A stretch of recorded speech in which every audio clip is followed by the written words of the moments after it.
Sebastian Mendel Martinez, MMAnytt here at Rumble Sports in Copenhagen with Dan Hardy. Dan, you've just been hosting a seminar here.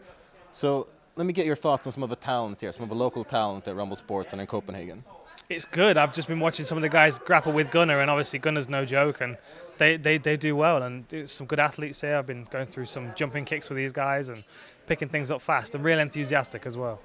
Yeah, I saw that. That was probably the most fun I've seen out of training in a long time, just practicing exotic kicks. And like you mentioned it, your background actually is in Taekwondo and such. Could you sort of talk about how that got you into MMA and martial arts in general? Yeah, it was just, I started off when I was 6, started with Taekwondo and had my first fight when I was 7, and then I just competed pretty much every month from that point onwards. But back in the day before Taekwondo became an Olympic sport, you could really get a good fight out of it. You could stand in there and trade punches, and whereas when it became a point system and it was more like a game of tag, I was no good because I wasn't quick enough, and I like a fight. So that's why I started looking to Muay Thai, and that's really kind of what led me to MMA, because I was always looking for the next toughest form of competition. Taekwondo was tough for me at the time. Then I went into kickboxing. Then I did some grappling tournaments, and then Muay Thai, and obviously then MMA puts it all together and makes it even more challenging. So it just kind of led me in, and I would like to be able to. I used a lot of Taekwondo in my earlier fights, but when I got to the UFC and there were so many wrestlers around, it kind of pulled back on the kicks a bit, and I'd like to bring that back a bit. Now, last time we spoke, we talked about Diego Sanchez, and that interview ended up blowing up. People were talking about it, other websites were putting it up. People were talking about you versus Diego Sanchez. Have you heard any news from either Sanchez or the UFC on that? I haven't, no. I've been busy moving and busy with the job, and I know Diego's got his own thing he's doing, but I'd like that fight at some point. I'm thinking now, if and when I get to return, I'd like to fight at lightweight. Yeah. I'm a lot lighter now, and I feel a lot healthier at this weight, and I feel that this is a weight I can be much more dynamic, which really suits my fighting style. And Diego, he just frustrates me. He's a bad example of what a mixed martial artist is, because he's just getting worse and worse as his fights go on.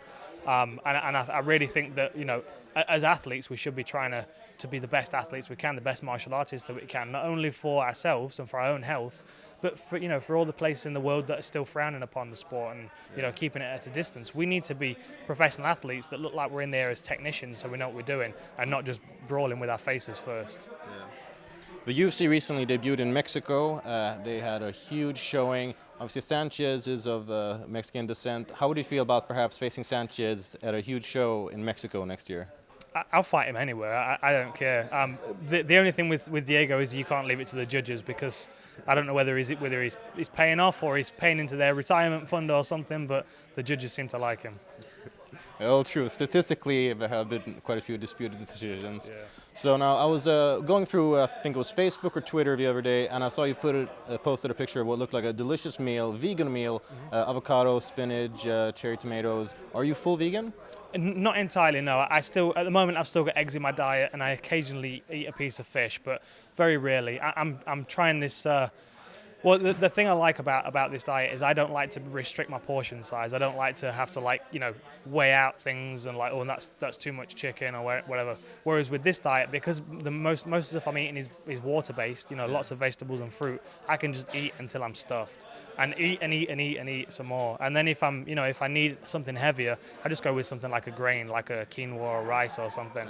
And I feel great. I really do. I'm slowly settling into the diet, and then next year when I start really ramping up my training, it's going to be interesting to see how it sits together. Because this is a diet I got off a well-trusted strength and conditioning coach who I used to work with, and he thinks it's the next best thing. So I'm going to try it out for a while. But I morally, ethically, I think veganism is the way to go. Yeah.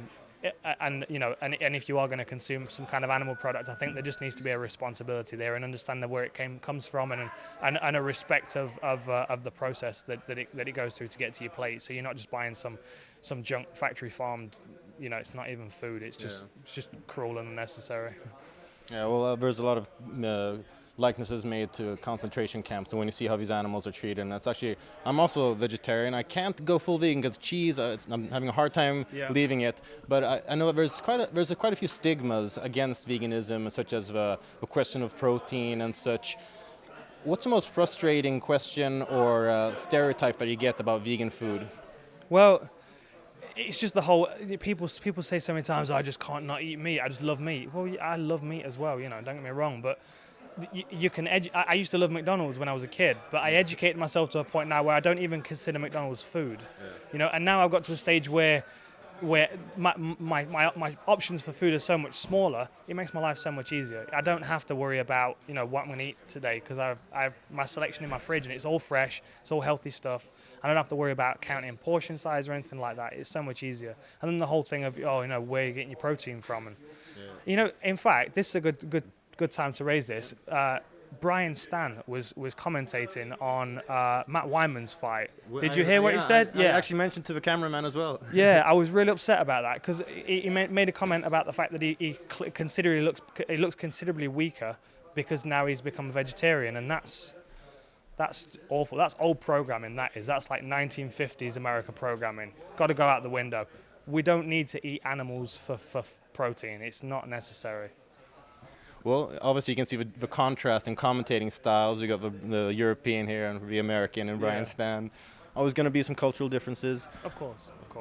Now, looking at what will probably be your future division when you come back, lightweight. We've got a huge fight coming up, obviously. Lightweight championship, Anthony Pettis, Gilbert Melendez. Mm-hmm. What are your thoughts on what is on paper an extremely fan-friendly fight, and who do you have picked as a winner? It's a difficult fight to pick because they've not got many common opponents. Obviously, Ben Henderson is a common opponent, but Anthony Pettis had the advantage of fighting him before. He's been in there once before, and if you beat a guy, you kind of feel like you might have their number. And Anthony Pettis is on a roll right now. The interesting thing with Gilbert Melendez is that he loves to catch kicks. Yeah. And obviously Pettis is a black belt, Taekwondo black belt. He likes to throw kicks consistently, and Melendez almost catches them out of instinct. It's not something that he's looking for. So it'll be interesting to see if Pettis alters his approach to the fight at all, and he uses boxing and grappling a bit more, because if he gets his kick caught, he's going to constantly be thrown on the floor or elbowed or whatever, because Gilbert Melendez likes that kind of fight. Yeah.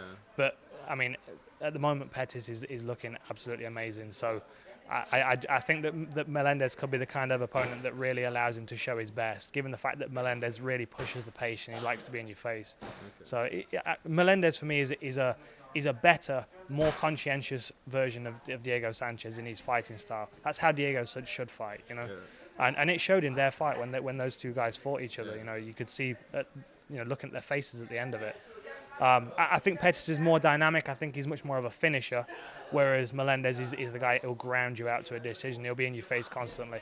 And I don't know as we've seen a guy that can really put Pettis under that kind of pressure. So I'm not going to pick one for this one. I'm just expecting a great fight. It's a great and tough fight to pick. Yeah. So just to round off here, you've been doing commentating now, but you're trying to get back into the game.